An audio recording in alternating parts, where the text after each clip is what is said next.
Hello there. I am Kat Hobson. I am your host for tonight, and we are hitting the ground here. This is Bait Mag Radio, the online voice of Bait Magazine, and I'm so glad you're here.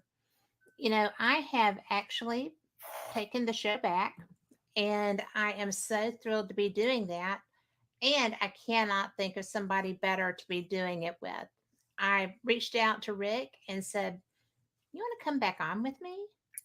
And he's like, "Well, oops, see, we had a problem." Oh, okay.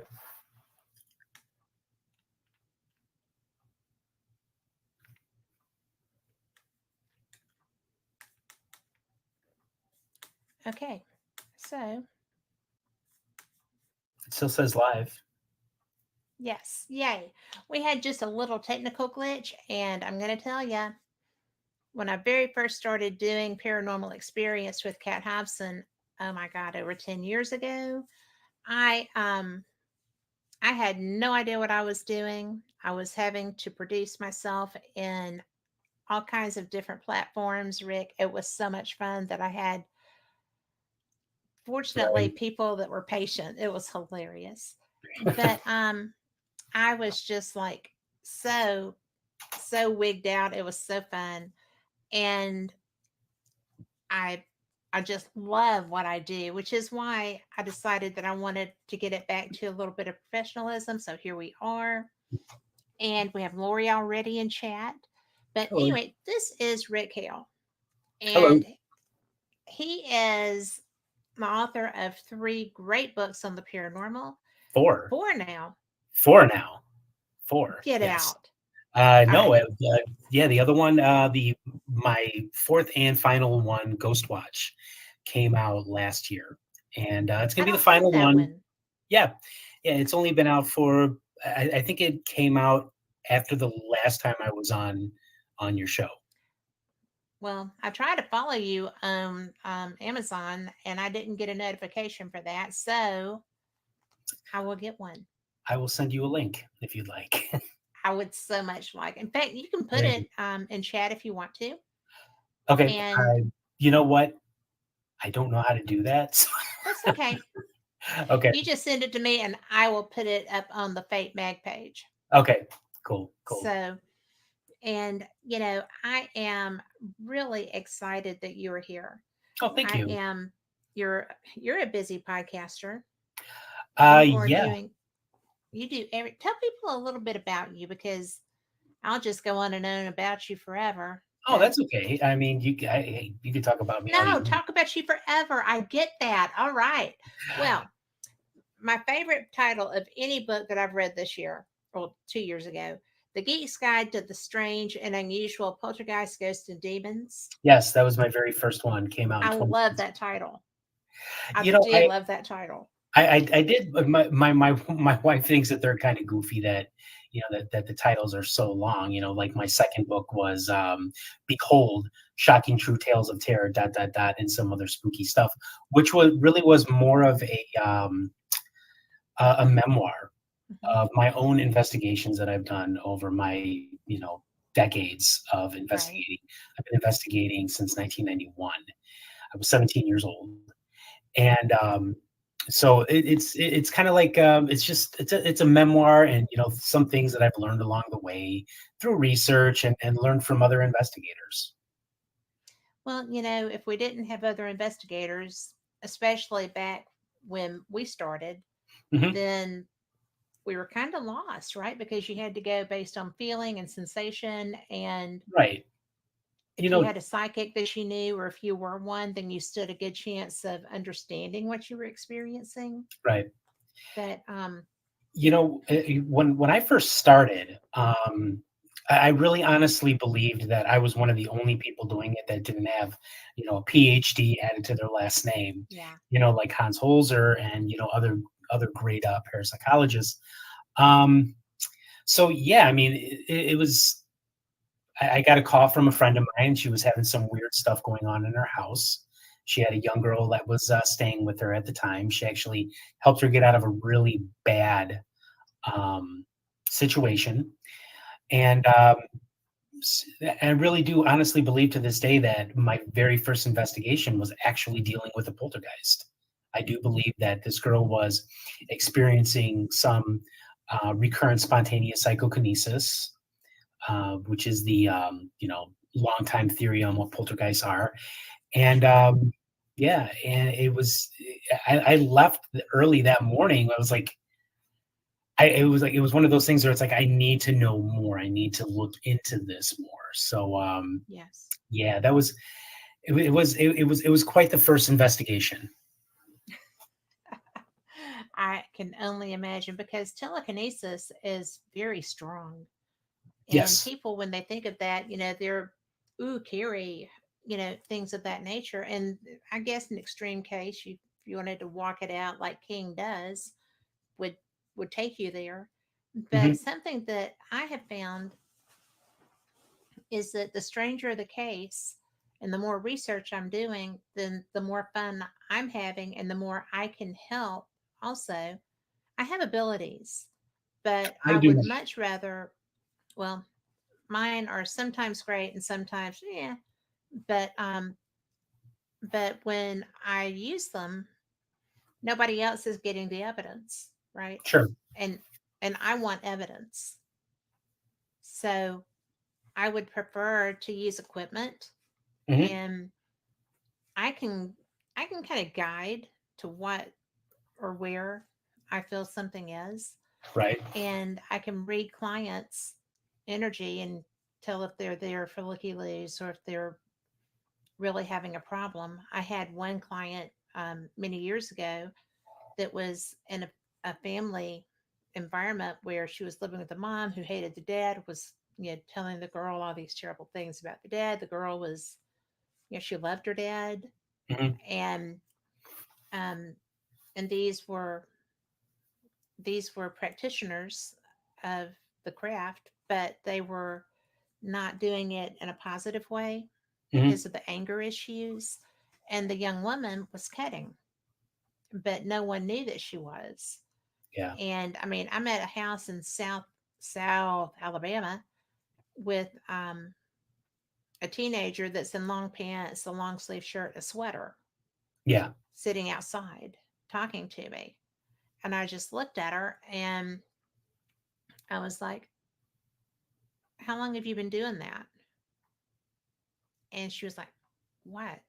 I was like, "Come on, I'm not your mom, but you've got to stop." Right. And I, there's a really good organization. I'm going to just talk about that. It's called To Write Love on Your Arms. Okay. And they help people, adolescents. It's a very campus based program Hmm. in colleges and stuff, but they have outreach for every age group. So if you have somebody or if you are um, into self mutilation, then you don't have to continue that. There are people that understand how to help you, and I'm just going to say that's a great place to go for that. Yeah. But so I left the name of that company that program on their refrigerator, and the guy I was with while I was, you know, wrapping up and doing stuff, and he was still filming. And when I turned away from the refrigerator and I was through with my thing, there was an apparition forming behind me with an arm reaching for me. Hmm.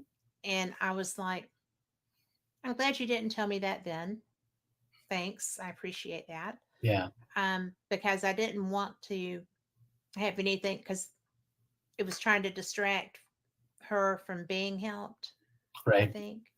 But anyway, so the apparitions and the sensations were a large part of that investigation. And I'm really not sure how I got there. But when we talk about being able to utilize senses and things of that nature, sometimes it's just a feeling. Hmm. And like I said, I much prefer hard evidence. Sure. Well, of I course. I want mean, recordings that I made. right. You want And you do you that. yeah, you want to have things that you're able to show people. Like I have worked with mediums Hmm. and psychics. To use like the broader term. I have worked with them. Well, You they're know, separate things. no, I know they are. I know they are, but to a lot of people, they don't really. That's true. They don't differentiate. They really don't. So what I try to do is I try to keep my work very simple and Hmm. very approachable. And that way, rather than filling people's heads full of a bunch of technical or scientific Yes. jargon or whatever, I really want to keep it as simple as possible to make this accessible to everyone, because it really should be accessible to everyone. Yes. And Well, I. working with, yeah, and working, myself working with mediums and trans channelers and psychics and all that, I really can count on one hand those that I've met or worked with, that I'm convinced have a real gift, Hmm.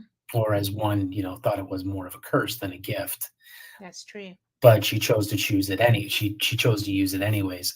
um and it's funny because I don't think that a lot of the people, the ones that don't really have a gift, I don't necessarily think that they're trying to fool anyone. I just think that there are people that really do believe that they have something, and Hmm. at the end of the day, they don't. Well, I think that everyone has intuition, Oh, sure. but intuition is not the same thing as psychic abilities. They're a they're a very low key, Hmm. like a fight or flight. You have to know which one you need, and Right. I feel like that's what intuition is for, is to Well, save you if you need it. sorry, I interrupted you. I apologize for that. Or it could be called situational awareness. I mean, human beings Yes. were, hunter gatherers for tens of thousands of years longer than what we are today. So if you have Ig and Oog, the cavemen, who are out there hunting bison or whatever out there, 40,000 years ago, they had to be very, very aware of everything that was going on around them, because there's predators lurking in the shadows. So, and I think that that's kind of what humans still have. We have that situational awareness where it's not really a psychic ability, but we can walk into a place and be like, wow, this doesn't feel like the greatest situation in the world. And we need to trust that gut instinct, because it really is hardwired into us through evolution. It is. What was the what was the time that was a very important factor for you? For situational awareness, Yeah. I really, whenever I walk into any haunted place, I do like to keep that open. There was one um, investigation that I did in McHenry, Illinois, which is it's the far north section of Illinois, and this one kid invited something into his home, invited a spirit. It wasn't like demonic or anything like that. It was very much a human spirit, um, but it was very unfriendly. And you walk into the house, and it's like you feel like these eyes on you. So it just made me feel a little bit more like, okay, I don't know what this spirit is capable of, so I need to be aware of everything that's going on around me. And that was one of the very, very few times that I've ever really come across anything that was like a spirit of some kind that was negative. And this was very much a human spirit. I have no doubt about that. It wasn't anything, Right. inhuman. Well, we can be upset and grumpy too. Oh yeah, no, I mean, hey, I it, mean, if I mean, if you're just a major jerk in life, you're going to be a major jerk in death. I mean, that does not change who you are. It just means that you're out of your body and are more free to be that way, I suppose. yes. Well, people are probably not going to jack you up when you do it. I mean, when you're dead. Sure. So, But I agree with you. I have often thought that a lot of the instances I found myself in were because I agree who you are transitions with you. If you're I always say if you're a schmuck when you're alive, you're a schmuck when you're dead. Right. And um I think probably if there is a transitional period that you have to go through that some faiths believe in, Hmm. then you're going to be really bent when that's where you are instead of out traipsing the woods or doing whatever was your happy place, you Right. know. And I think some people might be very surprised when they find out that there is a hereafter, Hmm. but it is what it is, you Yeah. know. Yeah. I'm looking forward to it. How do I want to put this? I would like, I know one day that I'm going to see it, but I'm not in any hurry to get there. I know, right? Not I in will any just hurry. stay here and play, Yeah, and exactly. as long as I get allowed to. Right. So, well, what made you decide that you were going to start putting these experiences into books? I think again, it's one of those things where I'm just a normal guy. I don't have any college education. I, graduated high school, barely did that. Um, so it's like I want to make this like I said, I want to make it very accessible to everyone. So just put these experiences and just be as honest about it as I can, and be Right. completely honest about it. There's no reason to lie. There's no reason to make things up. But yeah, it's like for me, I just want to make things very accessible. I want to not only entertain people, I also want to educate them as well. Well, I think that's the reason anybody should write a book, Hmm. really. Um, there's so much out there that is misunderstood. Yeah. There's so much out there that people are just terrified of. Hmm. And really, I don't feel like they should be. There are situations, but they're so rare, Well, comparatively speaking. they really are, and I think that a really big problem why people fear this kind of stuff so much, it really is the television shows. It is. Television And the shows like, movies. yeah, like Ghost Adventures or whatever. I mean, the, Zach has people convinced that wherever they go, there's going to be demons, and these demons are going to possess them. And it's like that's not the case. I mean, it is a television show. It is made for entertainment purposes only. It is. And he So was a theater major. when he has his little, possession um episodes that are going on, that's just for ratings. Like this, Well, I it's not always, it is mostly, it is mostly, but but he does have things that he will take home with him, mhm, so and he they says, do not stay in his home. yeah, I mean, so he he says, does have exorcist on staff. So, it's yeah. I mean, I don't want to. I because don't. I think it happened and he became fearful of that, and it was easier maybe to pretend that they were there than not, than to Yeah. want to risk experiencing them. Well, I mean, I I don't know, I've never asked, yeah, but I don't want to sit here the whole time bagging on Mr. Baggins or anything like that. But I think that a lot of the television shows they're they're it's there to titillate you. It's there they are. to entertain you, and it's a lot of them are there also to frighten you and Also through what? frighten you.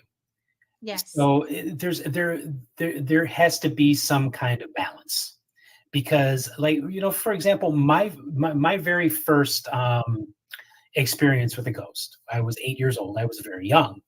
And I know that a lot of people are like, you hear a lot of these real horror stories, and people are like, well, I had this evil spirit in my house, and it was tormenting me since I was a child. You hear that more often than you hear how I ran into the apparition of Mrs. McNett.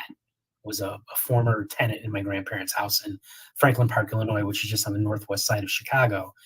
And my encounter with her was very positive, Yes.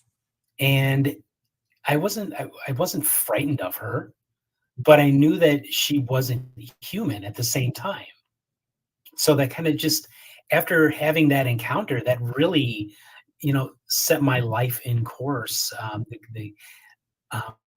with the kind of things that I was interested in and wanted to look more into. And that's another thing that I really do try and stress with my work is that this doesn't have to be negative. It doesn't have to be frightening. Right. It can be positive. You can learn from it. You can have the peace to know that one day when you die, a part of you is going to survive. It's going to live on. When I was going through cancer, back in 2016. Yeah. I The kind of cancer that I had an 85% um, mortality rate, which means 85% of people that had it died. Yes. And so I would have people ask me, there's like, how did how did your beliefs and your experience help you in that? I was like, well, it gave me a lot of peace knowing that even if I die, some part of me is still going to go on. Some part of me is still going to exist, and that's the kind of message that I try to bring to people. And there are many other people that are out there, but unfortunately, though, it sometimes gets overshadowed by The all of the drama. other stuff. Well, there is. I would say that your experience would be the more common. It You know, is. you just saw someone who just happened to be there. They used to live there, and I think that the the people that loved us still check in. I think that happens too. Mhm. I have not come across a lot of experiences, and you may have, that are not familial or somebody that lived on the land, even if it was generations ago with a Mhm. different culture. Um, there's usually a tie to the location, isn't there? Usually, yeah. I mean, I've investigated houses that were only a couple years old, but I'm convinced that that had activity in it, and it was The land? because that house is either was sitting on a previous property that was there, or it was somehow tied to the land. And putting the house on it just sort of, woke it up. You hear that a lot Hmm. in psychical research, where people are like, we started making improvements in our home. Our home is like 150 years old. We started making improvements. All of a sudden, we have a ghost haunting our house. So it's like sometimes those kind of things just sort of wake that energy up Yes, and breathe new life into it. I guess you could as say, it were. as it were. Yeah. Yeah. Well, something that I noticed when, and I don't know why I didn't notice this the last time we spoke, I may have, but psychical research versus paranormal research. What do you consider to be the difference? I think that psychical research is based in a little bit more old-fashioned approach. Hmm. Psychical research, of course, became parapsychology, which was more of an Yes. academic and scholarly approach. But psychical research is not just, or even parapsychology, is not just the pursuit of ghosts. Right. It's also the pursuit of and to understand psychic ability, past lives, survival of the body beyond um, survival of consciousness beyond the death of the body. Whereas even though it's like I will use terms like ghost hunter to refer to myself, or paranormal investigator, or psychical researcher, I will use all three. It's just what I do. But I think that with psychical research and parapsychology, it is more of and I know that it's very unpopular to use this term, more of a professional approach rather than It's just, not a negative to be professional in well, anything that you do. I mean, people have a problem using words like expert and professional, and I don't. But you know, you have. I believe for me, it's a little bit more of an academic or scholarly approach rather than just out there hunting the dead. Yeah. Well, I mean, I don't want to be hunted, dead or alive, right? Right. So I always try to take my feelings about things into my investigations. Do I want to have somebody in my face yelling and telling me to, especially someone I don't know, being in my face and yelling at me and, talking ugly to me and stuff? Right. No, I'm going to react accordingly. you know, Exactly. I mean, so I think the last thing I want to do is sitting on my couch drinking a beer while watching a Cubs game, and having some dude run into my house and start screaming at me and telling me to show myself. I mean, dude, this is my house, yeah, and and with a lot of these spirits that do inhabit homes, they really do see that as their space still. So one of the things that I try to do when I do an investigation, it's been a while since I've done any kind of investigation. It's difficult to do it because there's so many other investigators out there. Um, but the thing that I try to do is I rather than ridding the people of their breathing impaired roommates, right. I want to help them live with it. Yeah. Because it's not a frightening thing, not always. I mean, of course, if I do come across something that is truly frightening, that is when, I would, look for the gifts of a psychic to, like, find out why this spirit is so angry, and maybe you could rescue that spirit and get them to, leave. But I've actually been very successful in helping people to live with their ghosts or ghosts. See, I think more people would be open to that if they weren't being terrified Right. by any influence. And But it's like with anything, like I am very much afraid of spiders, terrified of spiders. very, And I see a spider on the wall, and it could be that big, but no, in my brain, it's this big, and it's and deadly. it's deadly, and it's gonna get Yes. me.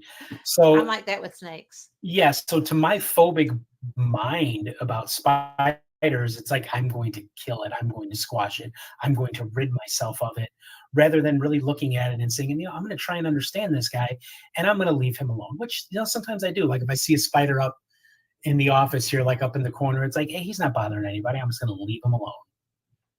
Which And is fine until they disappear. yeah, exactly. Um, yeah, exactly. And then, and it's the same thing with spirits. I want to try and encourage people. It's like try to understand, try to see where it is that they're coming from, and live peacefully. And a lot of times, people who I have had success with teaching them how to do that, they either have absolutely no activity anymore, or it is very, very minimal. Right. I could understand that. Yeah. If you remove the fear factor, I feel like, and this sounds like what you do, you educate and help become comfortable with what's there. And when you eliminate that terror and have a kind of like, yeah, okay, we'll see how this works, Hmm. then it's a whole different ball game, you Exactly. know. Exactly. And I've always seen it more of my job was as an investigator, was to alleviate that fear and teach people how to be more assertive. And it's like, hey, this is your house, and you can explain that to them nicely. And like I said, Yes. I've had a lot of success with that. Like I've had people that are like, wow, thank you, I'm no longer afraid of the ghost in my house that we call Bob or whatever, because there's Yeah. nothing to be afraid of. And it's like, there isn't. Well, I happen to have family spirits in my house. Mhm. And hi, Melinda in chat. But it's really funny because I have had one side is my mother-in-law's stuff. Uh, Another part of the basement is my grandmother's stuff. Hmm. Now I have my mom and my dad's stuff, and I'm like, holy cow, you know, Yeah. everybody's here sometimes. And yeah, I was doing a show downstairs when my office was down there, and I had a ball jump off a foosball table and just roll around on a concrete floor, Hmm. and it had been sitting between the rods, and it was a yoga ball. It Yeah. was not being blown around off of that table because it was kind of pinned.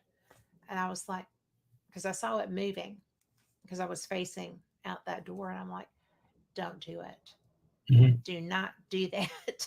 I am on the air. Do not do that. Yeah, and what's really And great is like they're not trying to hurt you or trying to no, scare they were you. trying to get my attention. Exactly, and that's And really I'm what it like, I'm is. doing something right now. I will talk to you in an hour.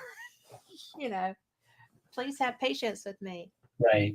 But I happened to have been on the phone with Andrew Brewer, who's a great psychic. Hmm. And he was like, why is your grandmother doing that? I was like, probably because I'm talking to you and not her. Um, Very Southern Baptist. You probably didn't want me talking to a psychic. Yeah. So, I don't know. I have nothing. Right. But, then I have my other grandmother who's, you know, who is here often. But, my parents are here more than anybody right now. Hmm. And I lost both of them fairly close together, within a year of each other. And they show up. And Yeah. then a medium, like I said, I recently learned what an extreme difference there can be between a medium and a psychic Hmm. because they're not always interactive in both skills. And um, in fact, I'm going to have her on with me soon. But she was like, "Yeah, there's a Gordon, and I never feed." Right? I'm like, "I know Gordon." Okay. Well, Gordon was my dad, and I just said, why is he here so often? She was like, well, he wants to help you. He's here because he loves you. Right. And I'm like, well, I don't always know. She's like, well, he said that you should ask. And I'm like, all right. So that was kind of mind blowing. Sure. I mean, Cool. I wasn't afraid, Yeah. but it was just kind of like, are you my dad? I think you're my dad. Yeah. And when I got hurt, obviously, and was in bed for a while. And so my daughter-in-law was here taking care of me in the house and bringing my grandsons to play and stuff. And she was like, I just saw your dad.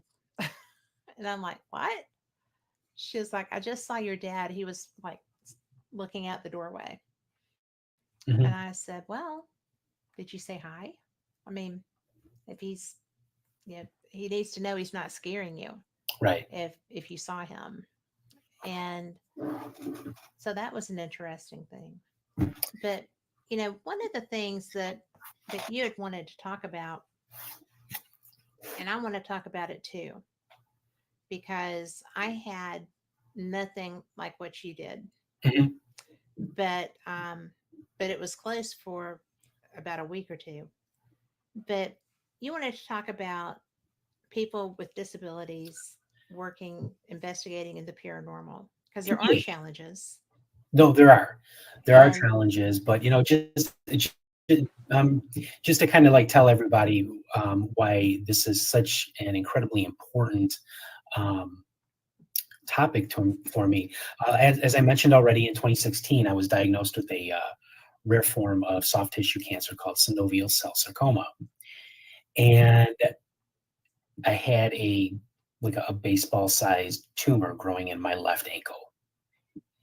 And my doctor told me, he's like, if we don't amputate your leg, you will die.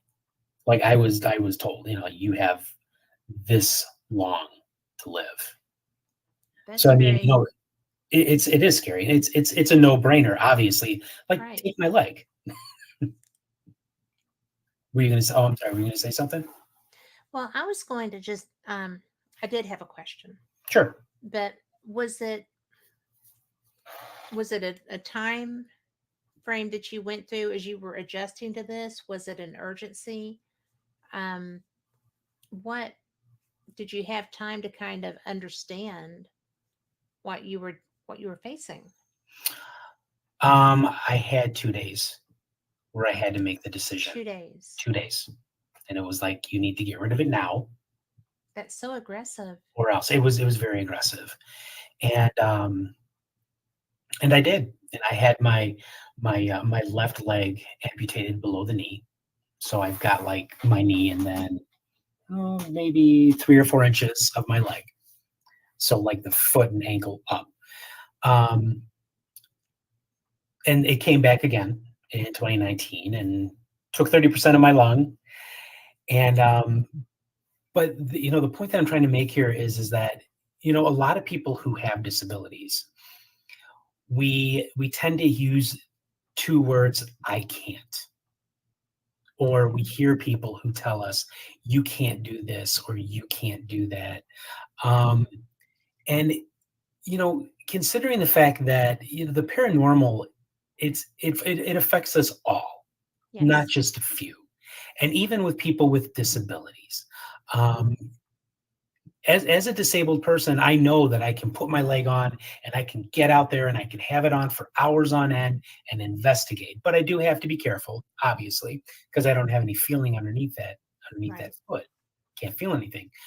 But I think that it's important for people who do have disabilities to be able to get out there and be a part of this. People like myself who wear a prosthetic limb, and when I wear pants, you can't even tell I wear a prosthetic leg because my walking is very good in it. So I can put that leg on and I can be out there for hours. But then you have people who are in wheelchairs, and it's not really. A lot of these places are very old and they're not very accessible. So you got a person in a wheelchair. If you could be that person that monitors cameras. You could be that person that is a case manager. You could be that person to go over evidence. Same thing goes for a person who is blind or seeing impaired. You could be that person that listens to EVPs, voice and sound Yes. recordings and that kind of thing. Because if you lose one sense, another one is heightened and sharpened. So much. Yes. So And much so. right, and these are people, you if you are disabled, you can be a part of this. You can, um, have you too can, hunt ghosts or whatever, but, You too it's just can canoe. yeah, it's very Yes. important for people to get those words, "I can't," out of your mouth, and I had my wife. My wife is the one that took care of me when I was the sickest, when I was really thought that I was going down. She got those words, "I can't," taken out of my mouth, and I will be forever grateful to her and for that. So it's very important for me to be an advocate for people who are disabled, in the paranormal field, because you can go out there, you can do this, you can be a part, you can be a part of a team, you can,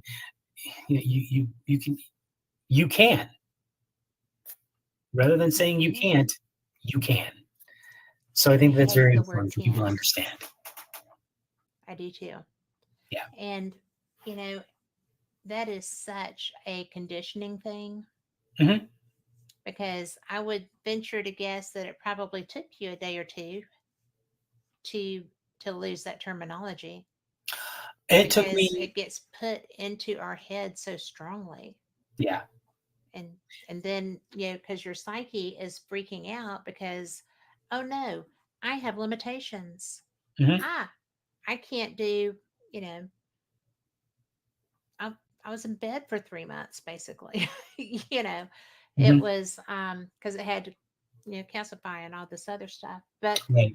you know, I was just, by the time I got to physical therapy, I couldn't do that for that long. I was just like a basket case, Yeah. right?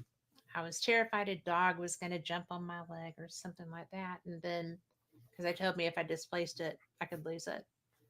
And I was like very compliant, right?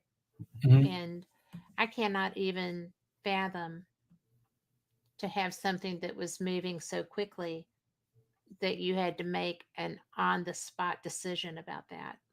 Although Yeah. it would be kind of a no brainer if they put it to you the right way, as it Oh, was for you. right, and they But I did. mean, I remember the night being on the phone, my wife and I were on the phone with my oncologist, and, he's "You have to do this, otherwise it will spread, and it will spread quickly and out of control." And I just looked at my wife and I said, "I'm ready to do this. Let's do it. I wanna live, I wanna survive." My son was only 5 years old. Well, I'm sorry, excuse me, 6 years old at the time. He's 13 now. right? So, it's been really awesome watching him grow to be, where he is now. And, Yes, so it's like it's very important for me to help others who have disabilities to understand you can do this. You don't have to be excluded. You can be included. And don't ever take, "I'm sorry, but we can't have you in our group because of your disability." And it happens. it does happen. It happens. And you tell that person, "No, I can do this job." Or find something for me to do. Watch cameras, look at evidence, whatever. Find something. I tell you what, I would love to have somebody to go through my EVP, through my files, Right? I mean, it's like, oh my because I God, always it's have forever. way too much equipment running and it Yeah, takes me forever to finish my reviews. right. So, And I want but this, I would love to see this just be accessible for everyone. I mean, not just, people with disabilities, but, more people more women involved, gay, straight, black, white, whatever. I mean, it affects us all, and we all have a place to understand all this stuff a little bit more and better. you know, you had mentioned channel mediums, and I worked with one. In fact, Lori, who's in chat, was with me. We were in Pensacola, Florida, with our dear friend Mark Fultz, Mhm. who is the best dadgum psychic I've ever seen. And I had never seen somebody channel, and it was so disconcerting with the it was like a shapeshifter with his Yeah. face and Yep. stuff. And it was, I had heard that, but I had forgotten it. It had been so long since I had researched that aspect. And he was like, "Do you want me to channel?" And I'm like, "Well, yeah, because I don't know what this is." I knew it was a human and I knew it was a pretty pissed off human, Sure. but I'm like, why is he here? Well, there was a whole story behind the spirit's, you know, behaviors and death. And he got in a fight in a bar and got killed. Mhm. He, justifiably so. But when he dropped, he was like, I didn't get up. I did not get up. Mhm. I think I'm dead.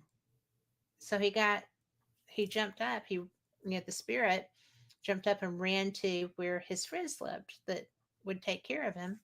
Okay. Well, that didn't work so well, but he's still there and he's still irritated. Mhm. But it was the strangest thing I've ever seen. Mark happens to be gay, Mhm. and he was, you know, literally beaten to death as an adolescent in Chattanooga and survived. He came back Yeah. somehow. And so when you said, there's a place for everybody, there is a place for everybody. I have two friends, one male, one female, who are wheelchair bound, who Mhm. love the paranormal. And, you know, Glider goes everywhere. Oh, I know So, Glider. I'm actually, involved in the production of a,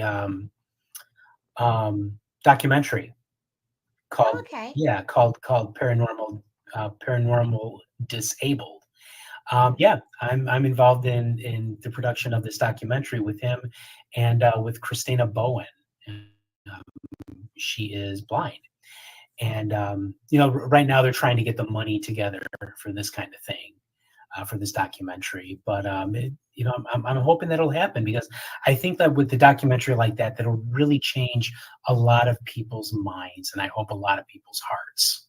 I hope so too, because the fact that when I said I know two people, those are the only two who are wheelchair bound Hmm. that I know who are investigating, because, as you said, the accessibility and things of that nature, they feel intimidated, I think, to try. But I know people who are brilliant psychics who are wheelchair bound.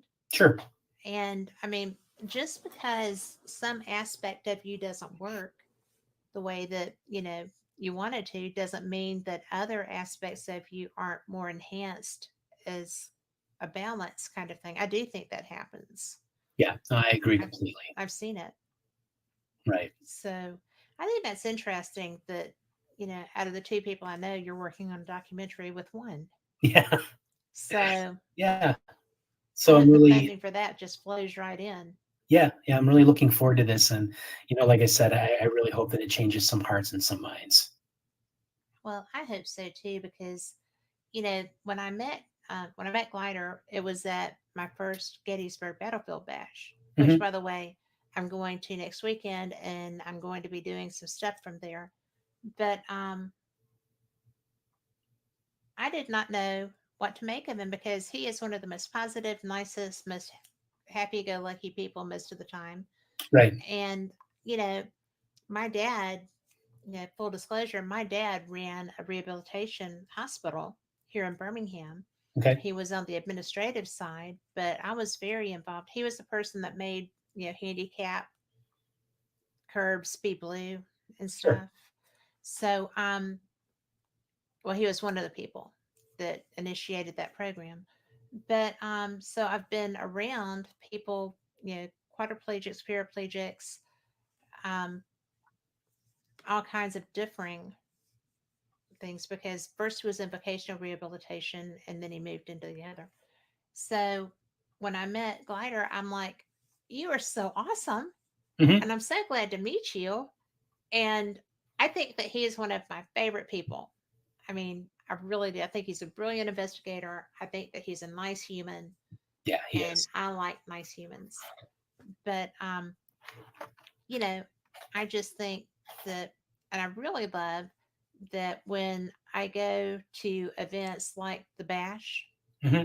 that there's a lot more than not people who are so accepting of anybody that seems to be different from them. Right. You know, I think that maybe because paranormal people are a little weird anyway. I mean, Well, I mean, you know, he I've, you're called to have an I've, open mind with this kind of, well, yeah, that's kind of weird where I'm from, but I live in the deep South. But my but family we is do. from Huntsville, Alabama. Oh, I'm from Birmingham. I live Oh, in okay. Birmingham. Okay. But I have always, everybody always has their ghosts. You know, I Hmm. grew up on Kathleen Tucker Wyndham's 13 Alabama Ghosts, Hmm. and then 13 Southern Ghosts, and then 13 Alabama Ghosts. She came to my school and you know did a program for us and stuff. But Very cool. we're not so accepting of disabilities. Yeah. You know, there's a lot of, not just regionally. I mean, people are uncomfortable when someone is perceived as different, especially if that difference may limit what they can do. And then I think people who don't have those limitations, some some people feel guilty that they can do stuff that their friends can't, or whatever. And I do think that maybe with some disabilities there might be a bit of that. It's not Yeah. necessarily not wanting to be inclusive, but they feel like if they can do it, they don't want their friend to feel like they're not participating fully or something. I don't know, Sure. but I've seen some comments I've heard people make sometimes and stuff, not just in the paranormal, but just dealing with people that are limited in whatever way. You know, Well, thankfully, I've never really had to, deal with that too much, you know. well, But you said that when you have trousers on, though, people don't know. oh yeah, like I will park in one of the disabled spots, and I'll get out of my car, and I'm wearing jeans or whatever pants, and I mean I'll have people like give me the old stink eye, and it's like, hey, you know, do I need to show you that I meet that criteria? I don't know, but yeah, so it's like, Well, what if it was a cardio thing? I mean, yeah, no, there's varying reasons that people need those slots, sure, sure, but definitely, I find that so it drives me crazy. hmm That judgment tape, because it's just once I wasn't having to wear, you know, because I had to be in a wheelchair okay, and I had to wear a brace, you know, when I could come out of the chair. And I got the stink eye yeah, when I was, because if I had my brace under something like a long skirt or whatever, I hmm was getting the stink eye left and right. sure, And it I was just, happens, but I'm that girl that's just like, you know, whatever. right, So right. I don't, I don't get intimidated. Yeah, no, neither do I. And but it's like just the if there's one thing that you can take away, you know, your listeners could take away from this, it's like if you do have a disability, you can do this work. Yes. And yeah, I feel like that's important. I wanted to make sure I got that touched on, you know, pretty soon, because Right. once we start talking about, you know, what you're working on and the other stuff, we might go long. And I thought that was probably one of the most important aspects of the conversation. I agree. Thank you so much. So, I'm glad we got it to well, it right I away. am too. And, you know, I think that, I think that what you've got going on is fascinating. And I was Right. talking with my husband about it.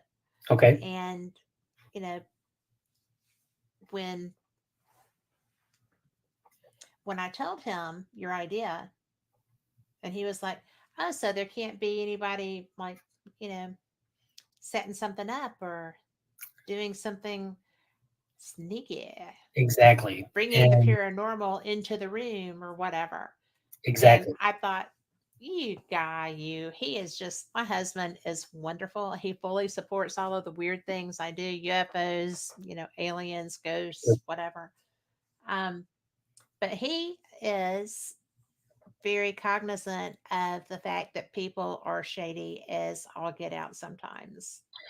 They are. There have And been, a number of, famous, for lack of a better term, TV ghost hunters that have been caught doing some, been caught involved in some shenanigans, and that's what my partner, Stephen Lancaster, and myself, what we're trying to do, with our show idea called Paranormal 360: The Other Side.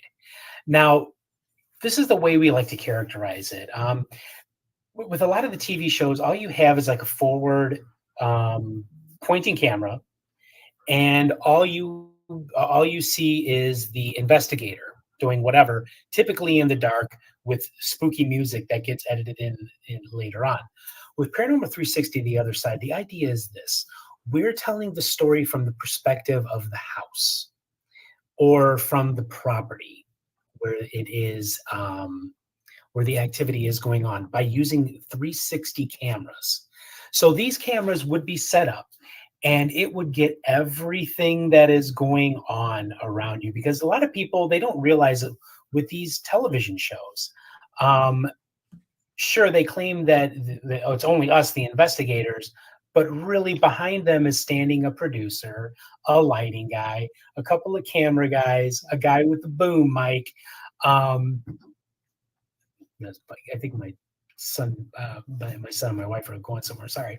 Um, and with Paranormal 360: The Other Side, it would be just Steven and I in a location with the 360 camera. So if a pen takes off from a place and flies across the room and hits the wall. Now, with a lot of the television shows that you have, they see and hear this and they're like, oh my God, what did that? When it really could have been somebody in their crew who actually threw it. But with Paranormal 360, the other side, you would see that pen take off, fly across the room, and hit the wall or, whatever. You Yes. would see the whole thing happen. And not only would it just be the 360 cameras, it would also be regular cameras too. But the important thing to note is that it would only be Stephen and I. We don't have a crew. We don't have producers. We're trying to raise the funds ourselves so we can produce this TV show and bring it to the paranormal community as a gift to them. Because really, with a lot of these television shows, they really do insult your intelligence. And that's not what we're about. We want to give people something real, something that is happening at that moment. And that is why we come up with the idea of Paranormal 360, the other side. So, like I said, we have no producers. We have taken it to a couple of different producers, and they're like, we like the idea, but we're not interested. And they're not interested because a lot of these producers, they don't really care, man. They just want to make they just want to make these television shows and put them on and get their ratings. Yes. But with us, we are trying to raise $12,000. Now, I know that that sounds like a very big ask. That's a lot of money for a lot For of people. television production, it's not a lot of money. Yeah. And this would and every little bit helps. I mean, so far we've raised $675 and we've been doing this, crowdfunder for almost a year now. So we're looking for $12,000. We're hoping that people can help out. And if they can't donate, then at least share the website, which is paranormal360tv.com. And in it, you can find the link to our crowdfunder where you can go and donate. Well, But go ahead. are you planning on doing this like they do other paranormal shows, which is find somebody who's having activity and just go into a home, or are you planning to We're go going to to, locations that have known activity? we have 2 locations already set up for episodes. We want to do a 6 episode first season, and it would be spent in one location. We would sleep and be there, 24 hours a day, 7 days a week, and gather all the evidence and footage that we can, and then Stephen will be the one who does the editing because he's very, very good at that kind of thing. So we already have 2 places that are set up where whenever you guys are ready, we'll be ready for you. And they're going to be places that nobody even knows about. See, another problem with a lot of these television shows is they keep doing the same places over and over and over again, and Yes. they all borrow from each other. These television shows only use like 12 people. Yeah. Like there's no new blood that's involved because they're safe, because the producers of these TV shows know that they can rely upon them to keep with the party line. But with Paranormal 360, there is no party line. It is real, and it is real as you could possibly get. From 2 guys who have been doing this, Stephen and I have a combined experience of this 60 plus years combined experience. Holy wow. Yeah. So that's what we're asking for. We're asking for 12,000 that would get us the equipment that we need. The 360 cameras are not cheap.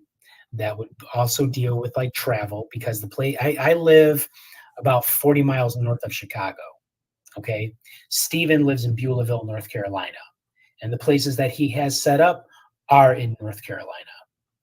So it would get me down there so we could film this television show and present it to the paranormal community as a gift, because we really do love this field. We really do love this research and these investigations. So this would be a love letter from us to the paranormal community as a whole. That's It cool. wouldn't it wouldn't be just haunted locations. Stephen and I are both, you know, very well researched and acquainted with cryptid activity and with extraterrestrial activity as well. So we could see this, encompassing the entirety of the paranormal umbrella, so to speak. So not just ghosts, but we can also do monsters and we can also do little gray men. There's some great monsters down there in the Pisgah Forest. What's that again? Sorry. There's some great monsters down in the Pisgah Forest Okay. in North Carolina Okay. near Asheville. Okay. Yeah. So, That would be Lizard Man, Escape well, Horrors. it's also a lot of Bigfoot Oh, okay. as opposed to Sasquatch, which I think are different. Personally, I think they're different. But Sasquatch seem to have, you know, be a little bigger and furrier and Mhm. more to the north, and Bigfoot seems to be a little less so, Right. but and darker. So, you know, we we really do appreciate all the help that we've received so far. And if you're interested in finding out more, you can go to paranormal360tv.com. You can read about both Stephen and I, all the work that we've done, and what qualifies us to be able to do this kind of work. And like I said, also you can follow the crowdfunder and donate. And if you can't donate, please share away. We want to make a 6 episode first season, and then hopefully take that to like a streaming service or whatever, and then Well, maybe get the possible funds for the future as well, to do other locations and more seasons. well, I know two people that have streaming networks, and I'm sure you probably know them too. So you probably already handled all of that stuff. But Mhm. you know, sometimes they're always looking. They're always looking. Sure. So I think that they're both good ones, but that's just me. Okay. So, but But yeah. their television and the Dark Zone does a lot of shows. Okay. So Okay. fun Yeah, that's things. something, definitely something to think about. But like I said, we're trying to do this without any producers. It would be Well, I Stephen know and I. that, but you're going to want to have an outlet. Yeah, of course. And after we're done, filming it and editing it and bringing it together, then we would be able to present it. But we got to get there first, and that's why we need help. Well, I So don't. I know that you said that that's a big ask in today's world. I don't think 12,000 is that big of an ask when well, you're trying to do something that's kind of off the chain. yeah, I hear a lot of people in the paranormal community, or paranormal land, as we like to call it on our show, the Shadow Initiative Paranormal Talk and TV. You hear a lot of people in paranormal land. It's like they talk about how they want change. Like they're so sick and tired of watching the same television shows. Like I said, they use the same 12 people. They all borrow from each other. They all say the same thing and do the And go same to the same places. and go to the same places. With this is um, totally and completely independent of that. And this is the change that people that we would like to see. And I know that many more people would love to see this, to see that change as well. We've had people tell us, people who have donated and people who are helping out, they're like, this will revolutionize paranormal television. And like, yeah, that's the idea. We want to revolutionize it so it's more honest, more transparent, and you will leave every episode not thinking, was that real? No, because the 360 camera will show it all. And I think that's just the best. I'm kind of excited about that. Thank you. We're excited about it too. We want to get this out there, and hopefully people can help. Well, tell me about your partner. Stephen Lancaster. Yes. Where do I even start? No. Stephen is Stephen and I really have become best of friends. I've known him. We've known each other for probably about 15 years. When I was co-host of Paranormal Underground Radio, he was one of our original guests on the show, and he and we just hit it off from there. He's a good guy. He's a decent guy. Um, so he comes to me one day and he's like, I want to start a new podcast. I'm like, okay, cool. Now, I had had a bad experience with the podcast that I had either co-hosted or hosted in the past. And I'm not going to get into it, all the ugly details. Just know that it was not a good experience. So I was like out of it, didn't want to have anything to do with it anymore. I was even really thinking about leaving the paranormal land altogether, just pulling up my 10 posts and just being done because I just got sick and tired of all the garbage that's Well, involved. sure. And you Right? don't have to be involved in it to be able to investigate. Exactly. And I'm just so tired of all the drama and all the garbage that's involved. And he was like, I, he's like, you're not my first choice. I'm like, oh, thanks.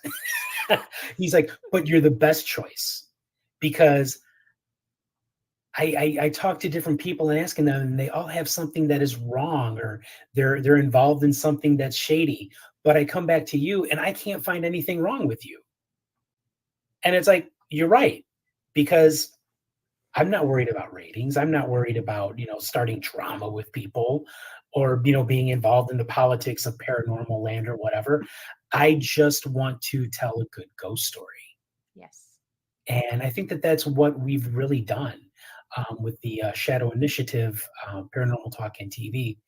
Like, again, it's one of those things where we make it very accessible. I mean, sure, we can use some very coarse language, Stephen, even more so than myself. I'm a good boy. Of course Um, you are. You're the one telling me. exactly. But no, yeah, I really do feel very privileged to be working with somebody like Steven because he has been involved in television production. He has been on television shows and guested in documentaries and film documentaries. So um, we really do balance each other. He does the um, all the production work, all the editing and everything that we do with the show. And I'm the one that I write the shows. I bring all the information there and all of our talking points and everything. So it's a really good partnership. Stephen and I are very, very different in some respects, but we don't let that come. We don't let that come between us. Well, viva la difference, right? What's that? I said viva la difference. Exactly. So yeah, I mean, it's just him and his family, and my family, we've become very close. And even though we live 1,000 miles apart, we still we're still managing to work together and try and bring and try and bring change to this because oh my god, it needs change so bad Well, right it just needs a different page. yeah. I mean, there's a formula that's been used for what, 20 years now, Hmm. roughly. Roughly, yeah. And then nobody seems to want to go farther. It's the same thing in the UFO community. Hmm. You know, when all of these revelations were coming out about UFOs, and I'm like, oh my gosh, I was actually on a plane the day that the testimony reporting came out that we had them and we had biologics and they weren't human.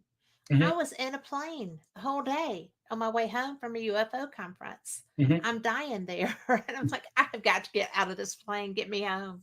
Right. But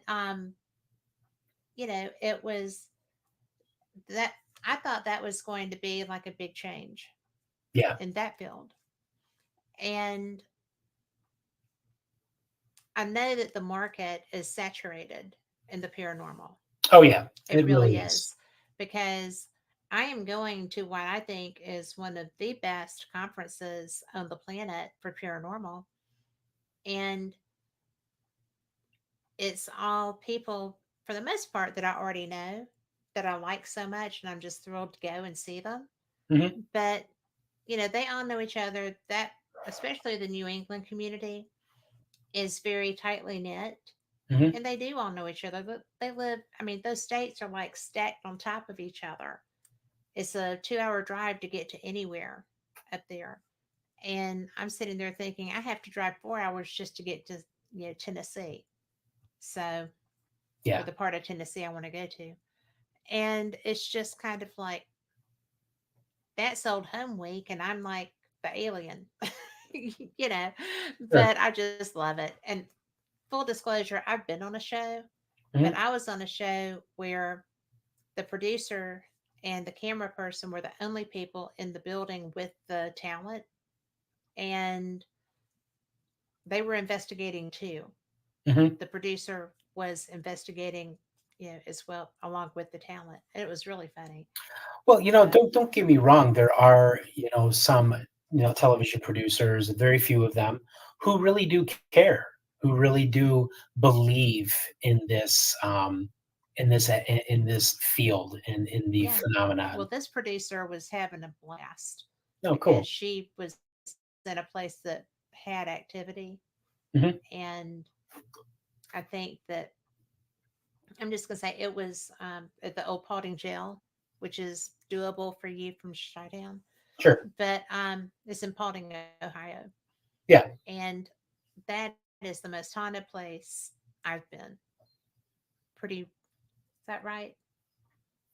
For consistent and intelligent hauntings Okay. with spirits that are there all the time. It's Right. a great research center. Okay. I mean, if you're doing specific research, it's a great place. But anyway, and the owner is a researcher too. So, Okay. but that was my only experience with the actual filming. So that was, and I was not in the building while they were doing their investigation. I Okay. was background. So it was um it was something to see when I actually saw the show and I knew the people. Hmm. It was just like, oh, that's funny. Because one of the investigators on that show, I don't know if he was sure he believed or not, but it was the first time he ever got touched. And he was sitting in a chair, doing kind of a Estes thing, Yeah. and something touched him. And that was hilarious. Yeah. That was, I mean, I'm sorry. I thought it was hilarious because I remember when that happened to me the first time, right? And I I will. scooched my back away too. I will never forget the time that I had a pass through. It was, Ooh, yeah, it was at a yeah. house in um up in northern Illinois. Again, mostly my stuff is in northern Illinois, Yeah. and it was a house that was used in the Underground Railroad.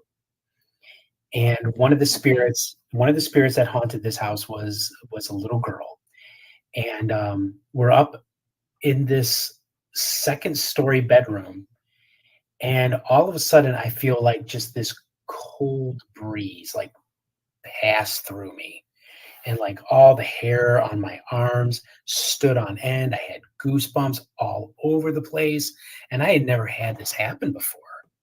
And Was it an angry spirit or was she no, no, just no, no, moving on? just moving, just being part of the environment, and Yeah. she just passed through me. And the guy that I was investigating with, he's like, oh, well, you just had a pass through, didn't you? Like I was all flushed, goosebumps all over me, and it was one of the most amazing things I've ever experienced in my life. That is the coolest. Yeah, it was very, very cool. I had one, but it was an angry spirit Hmm. that was trying to stop me from saying what I said, but I said it anyway. Hmm. But it really was funny because I was sitting on the couch with two of the big, strong men on our paranormal team sitting Sure. beside me.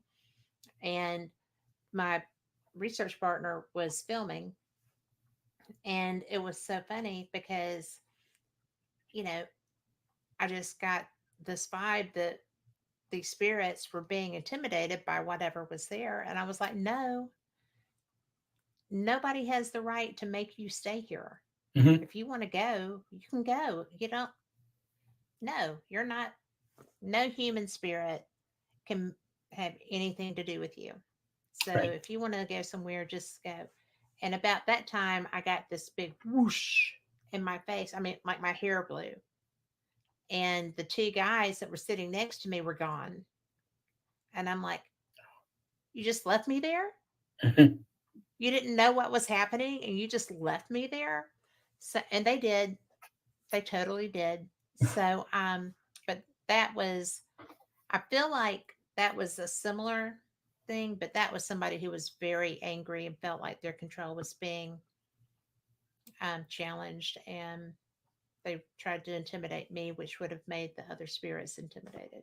Right. So, you Right. know, you understand it. It's not nearly as scary, No. but when it happened, it took me aback. Oh, sure, of course. but, but I think that yours was just so much better. I mean, Yeah, I mean, it's I really I can't I really can't say that I've come across something that was so negative to the point that it would frighten me off. I, yeah, I can't I can't say that. I mean, after 33 years of investigating, I've never come across anything that is truly evil. Never come across anything humans inhuman. that were. I've come across Humans, of human course. spirits that have been schmucks in Yeah, real life. of But when course. you're a schmuck in real life, you're a schmuck in death. So, Right. Or, like my first investigation with the poltergeist. yeah, I've never come across anything that's called that I would say that's a demon. Never come across anything like that. Don't know anybody who's ever come across anything like that. I know a lot of people who claim that they've come across that kind of thing, but they I would think have stopped. yeah, with a lot of that, I think there is some lazy investigation. So I'll give you a story about, to illustrate my point here. A number of years ago, a friend of mine who was a psychic that I worked with extensively, she told me about this poor woman who was having, it was just her and her young daughter who had special needs. She was autistic, and she had just gotten out of a terrible relationship. Like her husband was, her ex-husband was a drunk, and he was abusive to both her and their daughter. And so they moved into this house. When they moved into this house, they started experiencing um, some pretty dramatic activity. They would feel like this wind that would blow through the house, and books would fall off bookshelves, and pictures would fly off the wall, and things would break. And when I contacted this woman, she's telling me about all this stuff, and then she contacted this group, and this group said to her that your house is infested with demons, and your daughter, keep in mind, daughter's autistic, she has special needs, your daughter is possessed by the devil. I thought my head was going to explode when I heard Yes. this. And I, That's an oh my gosh. I know, and it happens quite a bit. It happens more often than you might think. And so I told this lady, I'm like, I don't think you have demons in your house. I don't think your daughter is possessed. Obviously, she has special needs. I think what's happening is that you have a poltergeist situation. Yes. And I explained to her what a poltergeist is, and I said to her, and I think that you are the focus. I think this psychokinetic energy is coming from you because of Yes. everything it is that you're dealing with or have dealt with. It has caused a great amount of psychic unrest in Yes. you, and it has caused it to explode out and into the environment. So I took a page from the book of from I took a page from the work of Nandor Fodor, who believed that psychoanalysis or just talking your problems out can help with that. And there have been other parapsychologists like William Roll, who was a big believer in that Yes. as well. And so I told her, I'm like, here's what you need to do. because I think that you are the person that is dealing with this internal turmoil, this psychic turmoil. You need to talk about your problems. You need to talk to a therapist. You need to talk to or even a licensed clinical social worker. And she did. Within 2 weeks of her seeking help, all the activity in her home stopped. Within 2 weeks, just because she went and talked about her problems. She was able to get it out and scream at the top of her Yes. lungs what was going on in her life to this licensed clinical social worker. And they helped her, you know, get her shit together more or less. Right. Take her life back. Take her life back. And I really do feel very privileged that I was able to help this woman be able to take care of this problem rather than this group. And thankfully, this group doesn't even exist anymore. It hasn't existed for over 10 years now. I'm glad I was able to help her and ease her mind because, well, oh, another part of this that I forgot to add. Not only could they cleanse her house, they could also um, exercise her daughter for $3,000. Yeah, I forgot. For whatever reason, I forgot about that part. That was another thing that made me really angry. So, like, That I would felt be ridiculous. I know. So I felt very privileged to be able to help this woman and her daughter. I've lost, contact with this lady years and years ago, but from what I understand is she took her life back. She got a new job, and she made her and her daughter's life so much better. And they're in a better place, which is Well, fantastic. that is fantastic. And, you just have to, you did such a great job because you helped her be able to take ownership of her situation Mhm. and recognize that it's not scary, it's her. I mean, And I yeah, never, I never that's even had beautiful. right, and I never even had to go to her house. We did Yeah, this all over the phone. Didn't that's even have to brilliant. go. Yeah. And that's and I actually, give a fully detailed, um, accounting of that in my book, Behold, Shocking True Tales of Terror and Some Other Spooky Stuff.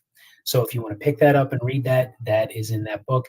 And I believe it is called I think the chapter is called Telephone Investigation, if memory serves. Um, but yeah, I mean Well, that you know what? You're pretty good if you can handle a exorcism by phone. I don't know, but I'm like I said, I just like I feel very privileged to be able to have help that You were. poor lady out and her daughter out. That That was was the such a important thing gift. because everybody talks about helping this and helping that, but a lot of people in this they're just kind of like trying to help themselves, and it's like no, you're if if if if you're going to help people, if you're going to say you're going to help people, then help people. Do it. Do it. Then do it. Exactly. Yeah. I think that's one of the things I like investigating. I like experiencing things. I like having the chance to maybe, help someone in their home Hmm. because, like with this woman, if you can't rest or if you're terrified for your child, your life is going to stay in turmoil. Even Right. if the initial, you know, cause is that you're already in turmoil, it's just going to escalate as this woman's was. And you just stepped in and said, you know what? Let's step back a minute. You know, I had a case where a woman had a stroke Hmm. and she is from Alabama.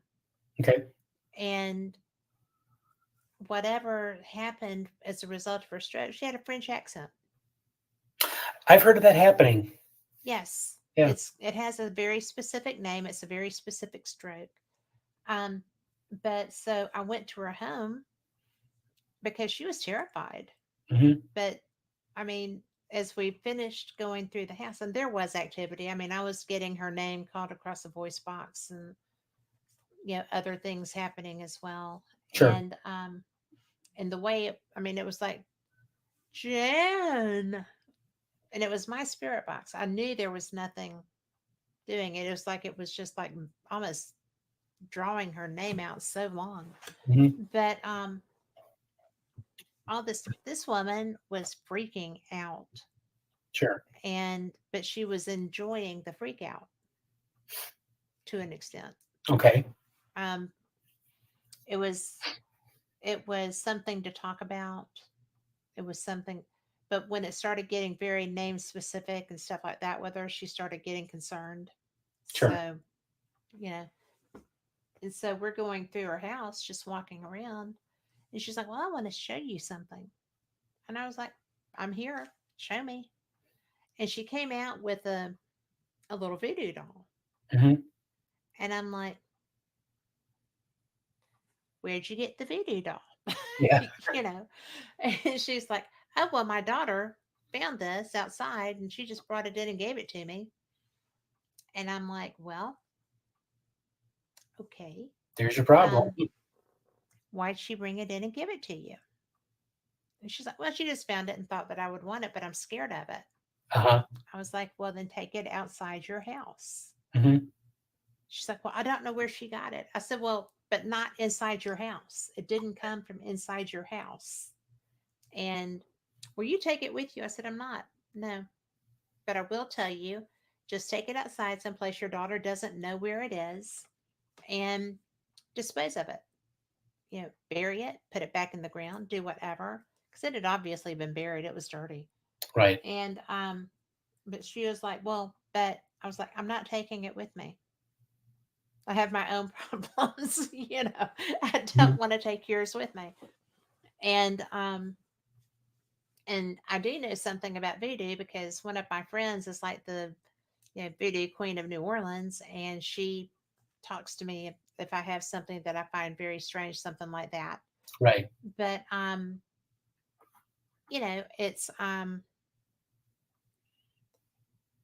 it was crazy that this woman was having so much trauma and her daughter was egging it on. Yeah. And I'm like, who does that? Do Well, do you think it was intentional? Like, Well, I kind of sort of do. Yeah. I mean, why okay. would you give your mom, who was already recovering from a stroke and her life was a little weirded out anyway, would you bring a voodoo doll that you obviously found somewhere, you know, into her home? Huh. Yeah, And that's not cool. I mean, it's just the weirdest thing I'd ever heard of. And I was just kind of like, well, I'm done here. you know, I've told you what to do. Why don't you give it a try? And then after you do it, if you still have a problem, call me. Right. But don't bring it back in your house and then call me, Hmm. because I'm not going to do that. So that was a fun thing. Well, it kind of But reminded me of an investigation I did back in the 90s. I was working at Walmart at the time, and one of my coworkers came into the break room. He knew what I was into, with my interests, and he was telling me about this friend of his. Um, it was a newer home, and they didn't have any problems in the house. And then all of a sudden, the kids started seeing this apparition of a woman dressed in like 19th century clothing inside the house. So I'm like, all right, I will set up, with them, and I'll go and check it out. It was in Lindenhurst, Illinois, which is another town in northern Illinois near the Wisconsin border. And sure enough, it was like everybody had seen this older woman wearing like this very 19th century style garb that was, very common back in the day. And they just all of a sudden this apparition just started appearing. They didn't know where it came from. So I noticed that in the house they had a bunch of antiques, and one of the antiques that they had was a butter churn, and they had seen this apparition of this woman near the butter churn. So I said, "Take the butter churn out of your house." And sure enough, they take the butter churn out, get rid of it, no more ghost, there because you this go. was something that was attached, had some kind of emotional attachment to this butter churn. like in life, when she was alive, it was probably her butter churn, and she would just churn away all day long. Well, it was probably her release in therapy. Probably. So I I mean, being a housewife in that period was not easy. no, no. So like I told, like with the voodoo doll, I told him just remove the butter churn and let's see what happens. Sure enough, no more ghost. Bada bing, bada bing. Exactly, and it's amazing how it's like it's so simple, but it's like people have to make this stuff so difficult. I know, right? It's like, Well, because people want the investigation. mhm, Okay, teams want to investigate. right, Um, if you if you find something, then yay, and if you don't, then you go back. right. If you're doing it right.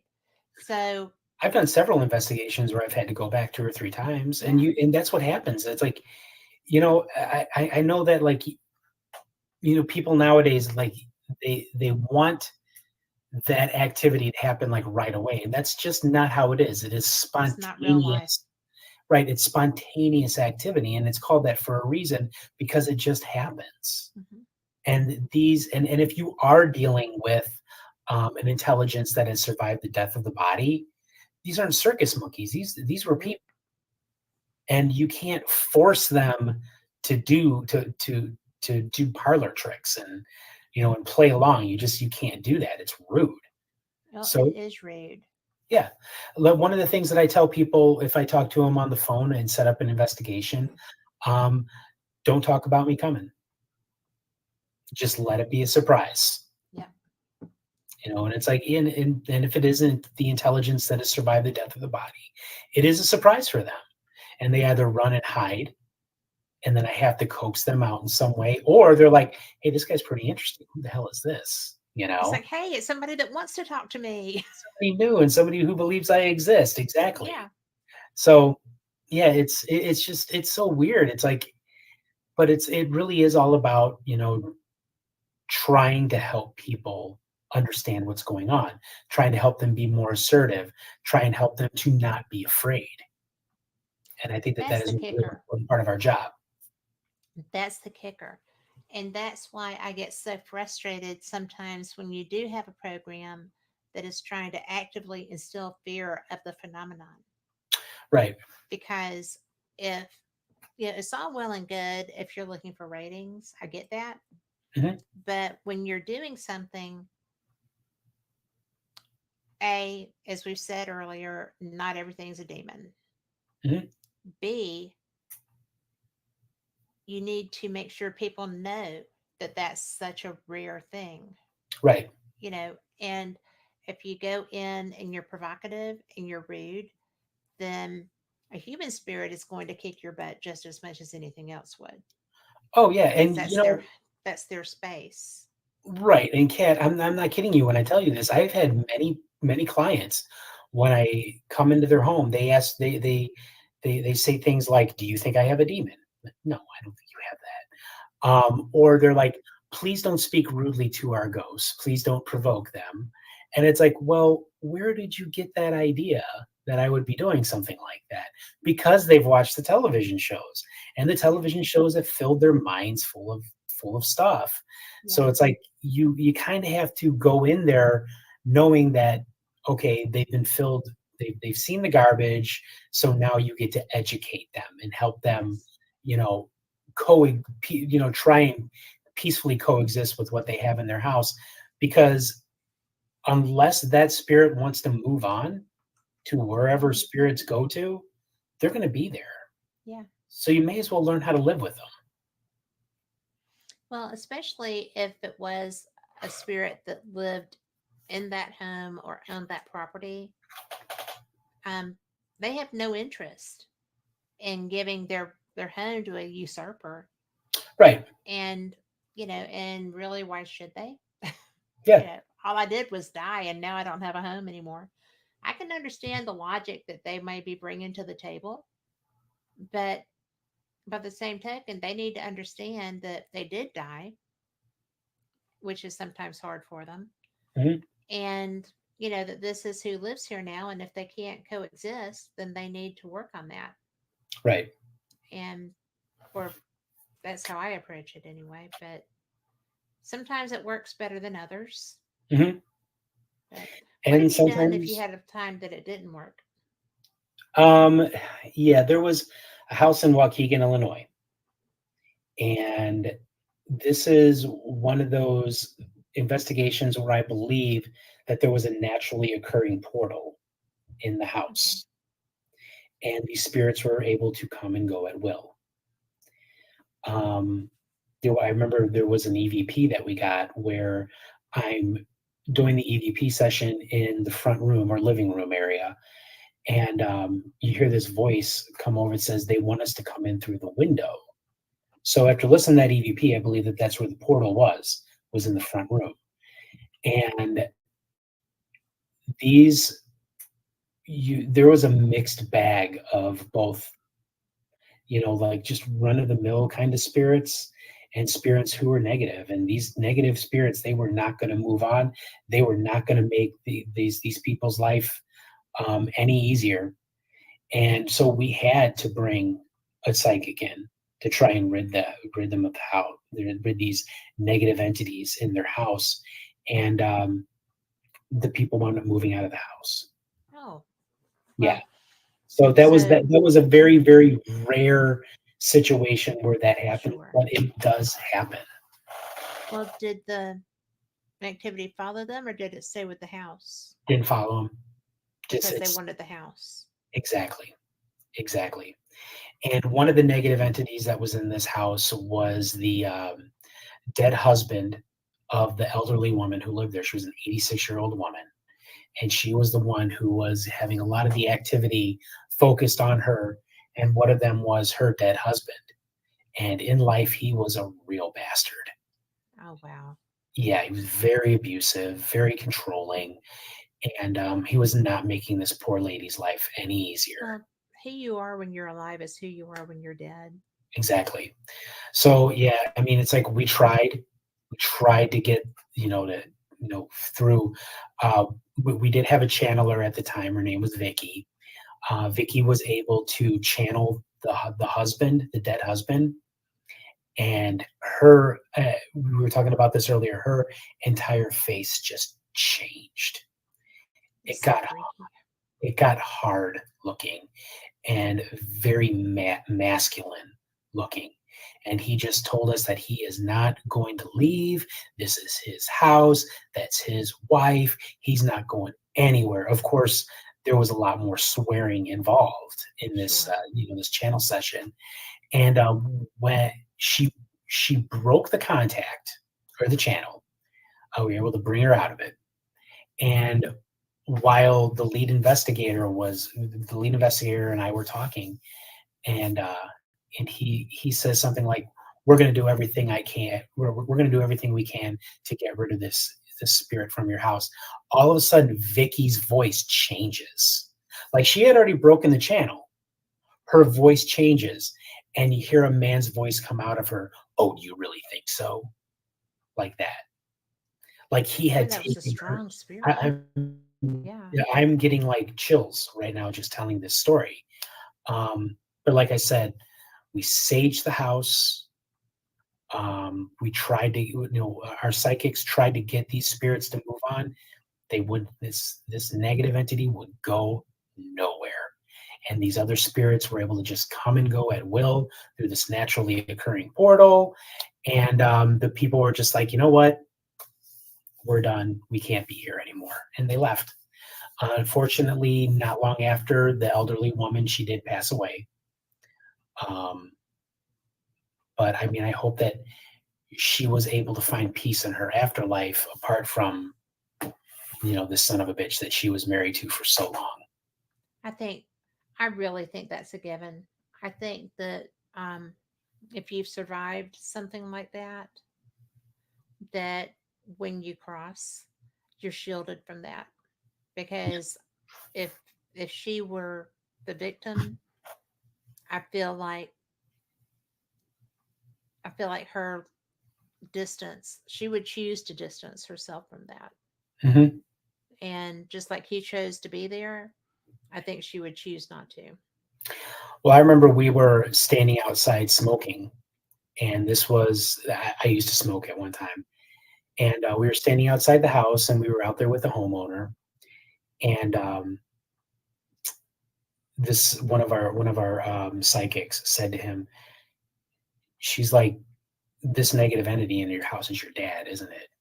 And this guy just broke out in tears, and it was just one of those investigations that will live with me forever. And it's another one that I talk about in my book, Behold, Shocking True Tales of Terror. It's in the chapter called House of 100 Spirits, so people can get a more more of it in detail. And yeah, it was just one of those ones that's like they weren't going to have any rest in this house. Right.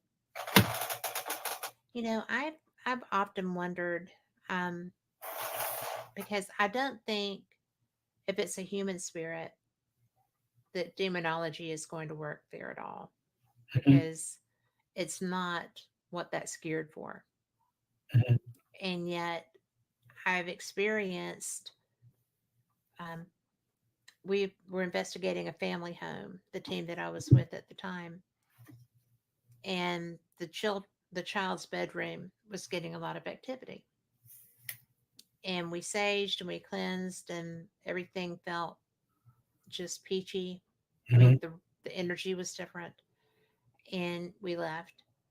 And somebody that they had reached out to before got back in touch with them, and in the course of their investigation, did an exorcism on a 6 year old.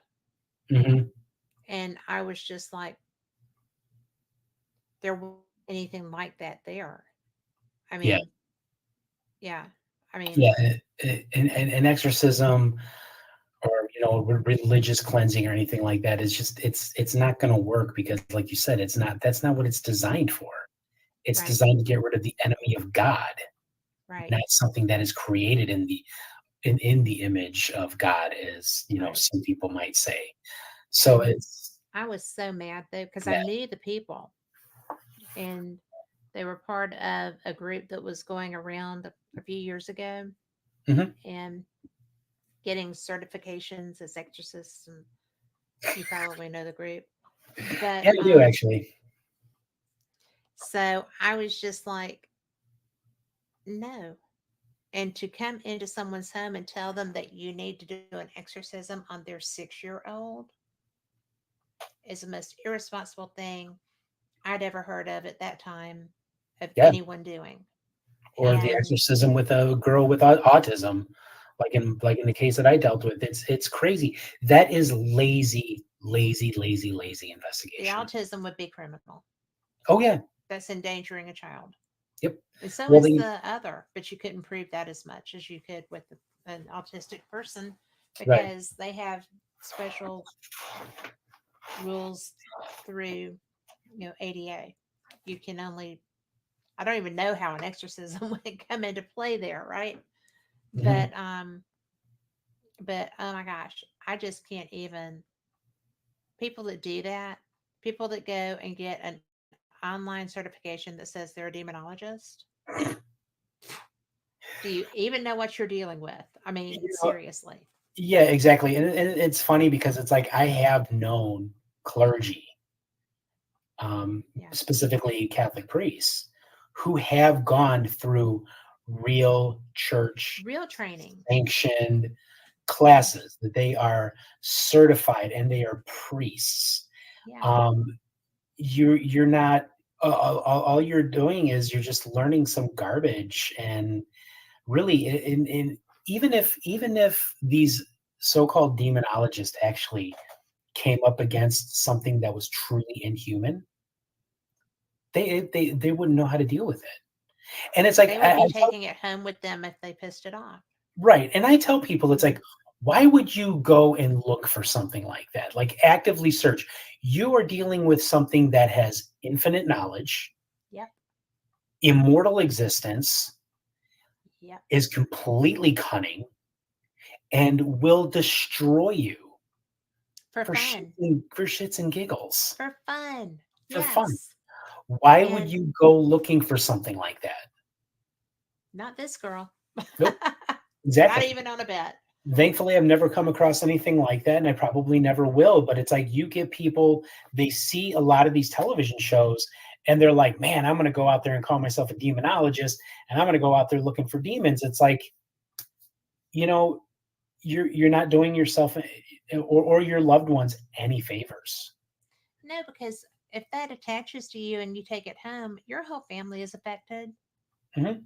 And, you're not going to, if you're, I'm sorry, I don't know how I found this soapbox under my feet, but That's okay. I'm Go just ahead. like, I'm doing a tap dance on it right now. But, I just get so frustrated with irresponsible approaches to the paranormal. Mhm. You know, I don't go seeking stuff like that. And I actually quit doing residentials because, if something blows a napkin off the table, it's a demon for a lot of people. Yeah. And, I will talk because of what I do here, people in my show Wednesdays is paranormal experience. So people know that I'm obviously interested in these topics. Right. And it's so wild when somebody will just, I have a demon in my home. Could you please come and get rid of this? And I'm like, Why would they even think that they have that in their home? because something blew off a table in this instance. And I'm like, A, check your windows, check your doors. Exactly. You know, I had a window at one point that the glass had kind of settled down on a really old house, and I didn't Mhm. know. And there was a draft. I found it in the winter, but I didn't know it was there because it was Mhm. at the very top of a window that I don't use. It's just a decorative window. So I was like, okay, that could happen. And so if you're not having certain other activity, and I did not go into a list of what to look for because why plan it, right? Yeah. But I'm like, check your windows, make sure that there's not a draft in that area. And, once you've done that, then just kind of monitor it. I feel like you're going to be okay. Sure. And, you know, because it was real obvious I wasn't going to be discussing this anymore. And they probably went and found somebody to come and, get rid of their demon, but it wasn't going to be Right. me. But, when we got through, they seemed comforted because I didn't panic and say, "Oh my God, how could you be, functioning like that?" Right. But it was really, it was, she was terrified, Mhm. terrified. Well, there was one investigation I did in Round Lake, Illinois, and this guy, he was complaining that he wasn't feeling well all the time. He was like, Mm. he was seeing things in his house, and he had horrible headaches, and he was having awful. He couldn't sleep, and all that. And it turns out that it wasn't a ghost in his house. There was Mm. low levels of carbon monoxide that was escaping into his house. Not enough to kill him, but enough to cause him to be ill and to hallucinate and think that he was seeing things. And we just told him, they're like, you got to get this fixed or you're going to become what we are looking for. Yep. And he did. He got it fixed. And you get that a lot with people. You get people who have, low levels of carbon monoxide that's getting into Mhm. their home, or they have problems with the electromagnetic field because Yes. they have Old unshielded electrical. Yeah. old electrical, or they're dealing with like infrasound. Like you get a Yes. lot of infrasound, places that are near airports or near trains, or like in the Chicago area, we have the L tracks Hmm. that run, right between buildings and stuff like that, and it causes this infrasound, this low level, like between 20 hertz, where you can't Yes. hear it, but it can still affect you, But you can and feel it. it's yeah, and you can feel and it's actually known to wiggle your eyeballs. So when people are dealing with infrasound issues, it's like when their eyeballs wiggle, they think they're seeing dark shapes out of the corners Yes. of their eyes. So it's like you go into these homes and it's like, no, I'm sorry, you don't have a ghost. You got drafty windows, or you've got, old electric, or you live near an airport that's causing infrasound or something, or God help you, low levels of carbon monoxide Right. getting into your Because that home. was tougher. Yeah. I mean, That I was even tougher. walked in, like, I remember being in that house and we were there for a couple hours and even I started to feel sick. I'm like, Yeah. what is going on? I had a horrible headache. My stomach hurt. My shoulders were hurting. Like, I thought, oh my God, maybe I'm coming down with the flu or something. Right. No, this And that is carbon, the way it feels. Yeah. yeah, this low level of carbon monoxide was starting to affect me. And I can't even imagine what it must have been for this poor guy who had to live in it. Well, that is something. And you had mentioned the electrical. I, the office that I was working in downstairs, the reason I'm up here Mhm. is because we had a power outage or some, you know, and I was like, oh, I need to go check those fuses. I need to check the box. And David looked at me. He's like, if only a ghost hunter lived here and had an EMF detector. And I said, okay. And I had a Scarlet, the little black one that it's really cool looking, whatever. Mhm. It was pretty, so I got it. Cool. But anyway, I did not know that that emitted sound. And I took Mhm. it downstairs to my box, and it starts screaming when I walked in the closet where the box was. Oh, And yeah. it scared me to death because I did not know that Scarlett's made sound. Mhm. And so I went upstairs and I was like, we have to shield this box. And David said, well, but it had power in it. I was like, it does have power in it, but we have to shield it because I didn't even know that this would do anything but light up, and it was screaming. He said, that was that? Yeah. I was like, yeah. He was like, that's a cool tool. And I Yeah. was like, well, but we have to shield the box. you know? Right. I mean, I have been in homes before where they did have, like, what I believe to be real paranormal activity, but they also had these problems as well, which kind of started to make me think, like, maybe this bad electricity, this EMF, was actually fueling Yes, it this will. this It'll feed it. paranormal activity. So it can go either way. It can make you think that you're doing it, or it could fuel existing activity. So it's like it's not an easy job, when you got to figure this stuff out. You got to be smart. You got to be savvy. You You got do to have to be be smart, and you resourceful. do have to be non-reactive. Yeah, I and you mean, have to you be can't. resourceful. You'll scare them to death. I've Yeah. seen like the people that called me. You know, oh my God, this we have something. And Hmm. I'm like, you had wind. You know, there Exactly. was a breeze, but and it wasn't even around and there was a window, but because it wasn't around an HVAC vent, it wasn't around a ceiling fan. It was, you know, HVAC can cause infrasound in the house too. I mean, yeah. it's crazy that It can you. also blow stuff around. Yeah, exactly. So you So really have to, um, pay attention to your surroundings and know what it is that you're dealing with before you call, a nerd like me to come into your house. uh well, and then you get the ones that we'll have to, talk about another time that just love to have somebody come into their house, right? I Because had that happen too. I yeah. really did. Like, this woman thought that her house was so haunted, and she even tried showing me a picture where she thought she had caught a ghost. It's like, I'm not seeing anything. I'm seeing a lot of pareidolia going on here. Yes. Um, it turns out that this woman was just a groupie. She followed us around. She's like, I watch all the Oh, television shows, read all the books, and it's like, I know what's going on here. yeah. This is, yeah, it's just Which this is funny. groupie. Yeah. I mean, because I've I've done this show.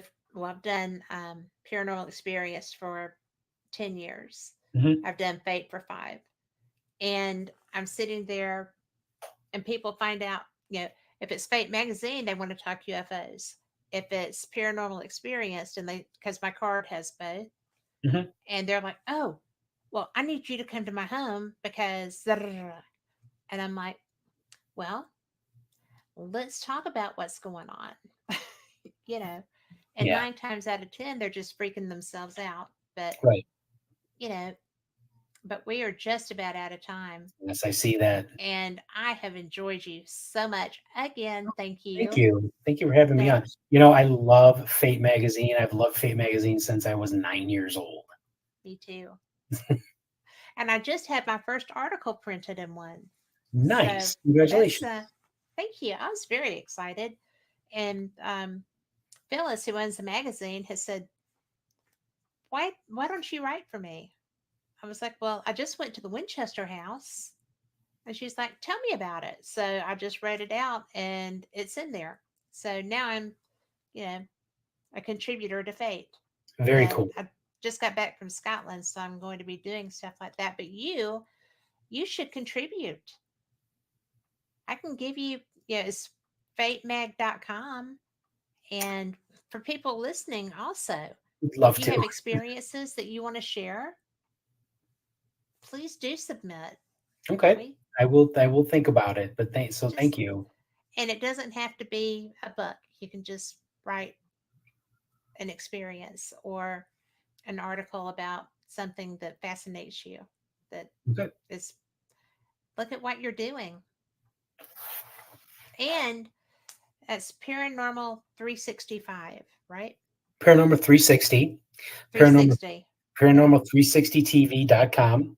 You can Yes. go there. You can read up on both Stephen and I. You can go there and you can read up on the show idea. And if you want to, please, help out. It's only $12,000, and every little bit helps. And it's a great concept because who doesn't want clear and precise information about an investigation? To Right. be able to see a 360 view of an investigation, Yep. Yeah. And it no way would to hide something or exactly. someone.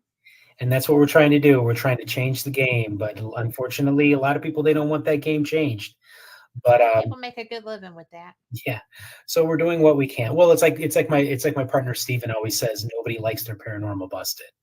And he's right, you know. He is right.